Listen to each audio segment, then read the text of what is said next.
Here is a map of default rates in subprime loans in the United States back in April of '05. You'll notice that California is completely clean. So zero kind of default rates because the prices were going up, so nobody defaulted. You could always refi or sell your house or get out of it. Now this is kind of a little bit scary, but let's watch this. April of '05, October, April of '06, stay with me, October of '06, hello. And then California's a red state. That's kind of interesting.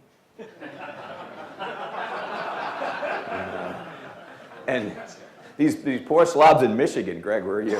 I mean, nobody's okay in that state. Look at that. That's 100%. Very, a visually compelling series of graphs to show you that it isn't contained. It's kind of everywhere. Everybody got in the pool. It's just like everybody owned a dot-com stock and we're checking the tickers at dinner time. Everybody was in this game.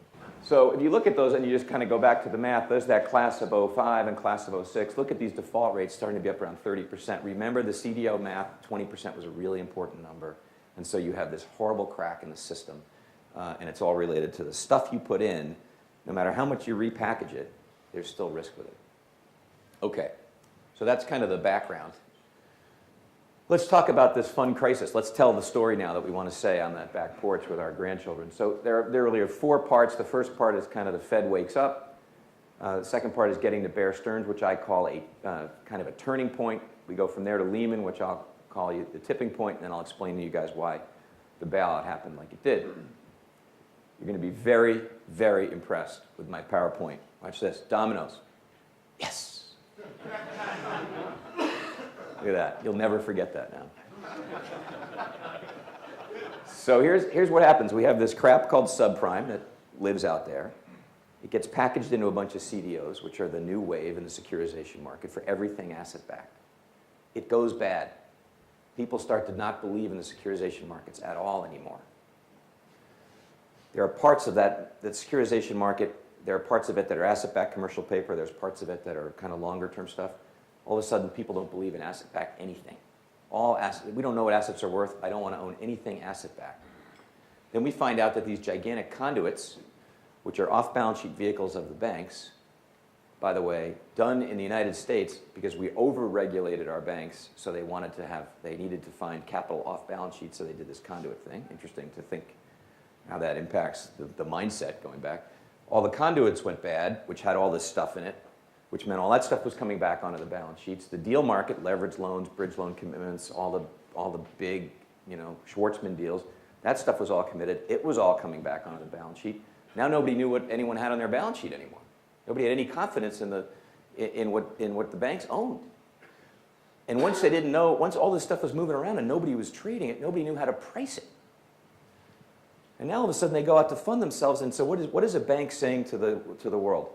I don't know what I own, I don't know what it's worth, but can you give me some money to keep it going? Right? And they say, no, we're not going to. You have funding issues, and the system literally freezes up. And when the banking system freezes up, this is what happens. Everybody's talking, nobody knew what LIBOR was 2 weeks ago, now we all know what it is. But there's this, at the end of every day in the US banking system, $1.2 trillion of transactions happen kind of between 3 o'clock and 3:05. Everybody it's like kids swapping Halloween candy at the end to get even, okay? They all just lend to each other, and they lend at LIBOR. And LIBOR usually trades at about 20 basis points off of Fed funds. Every day, forever. If you want to have the most boring job in the world, be your Fed funds LIBOR trader at a bank. I mean, a basis point is you come home and you can't wait to tell your spouse that it was a big day at work today, honey, we went from 18 to 19 basis point spread. It went up 10x in a day. These guys have never seen this.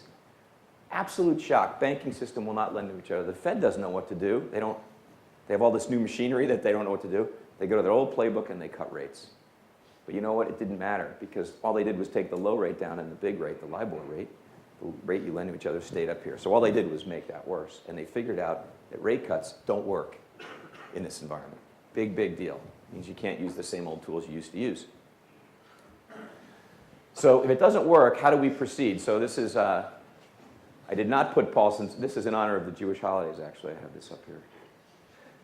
You got to get across the desert, but and you have to have some principles, some commandments. You don't know how you're going to get there. It's going to be rough. But this is really what Paulson's playbook was. Number one is, I cannot be the guy that keeps the Greenspan put alive. Somebody has to have pain. I can't make the world think there's no risk. He believed in that strongly. Number two is, I got to ask for private solutions first. The role of government should be relatively limited. That changed. We got to get good deals for the taxpayers wherever we can. That gets validated if the private world won't do it.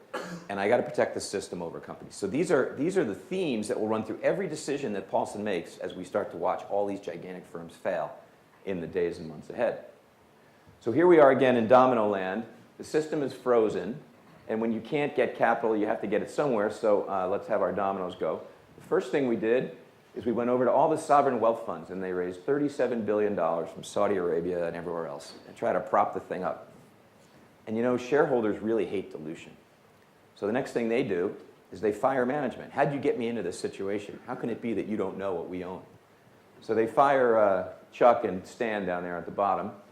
And when you bring a new guy into an investment bank or a bank, the first thing that guy does, he goes down to the trading floor and he gathers all his traders in a room like this and he says, guys, I am never going to take a markdown on my watch. I want you to go back to your book right now, and I want you to mark down everything to where there is no risk we will ever again lose a dollar. And you know, the problem is then when they do that, everybody else has to mark to market, and then they get fired, and then they have that same meeting, and everyone else.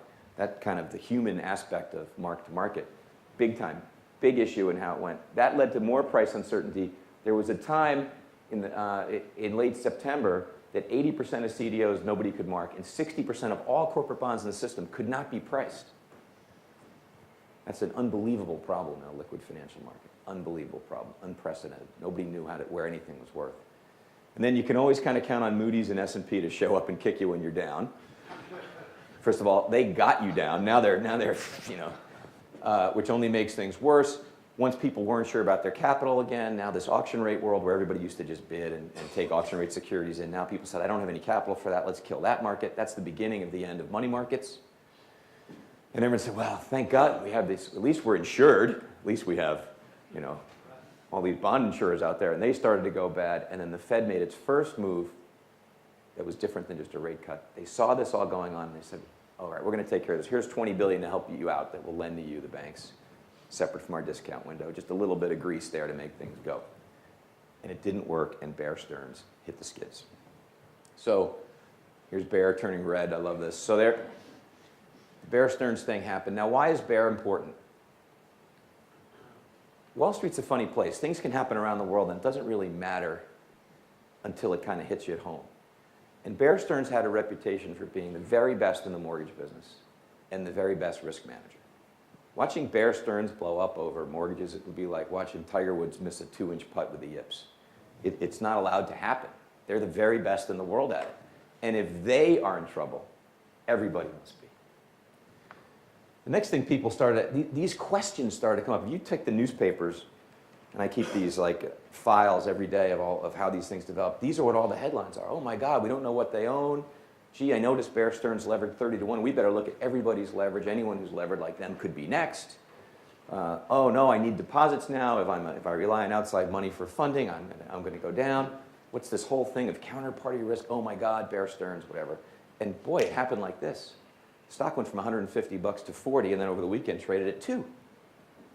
If something can happen that fast, I'm afraid of everything that I own, everything. And it's also the first time the Fed and the Treasury got together to do something. So the Bear Stearns thing is the turning point because it changed the rules. It made everyone ask the right questions, and it made the Fed start to think about other things they could do.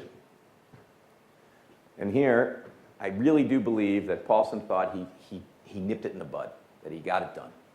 He wanted to hurt people. He wanted those videos of Bear Stearns people walking out of there, like the Enron ones, remember, with their boxes and stuff. He wanted to disgrace the board. He wanted to disgrace management. He wanted people to be laid off. He wanted people to have losses. He killed the shareholders at $2 a share. And he made them do it over the weekend. It wasn't like they voluntarily hit this bid. He literally forced them into doing it.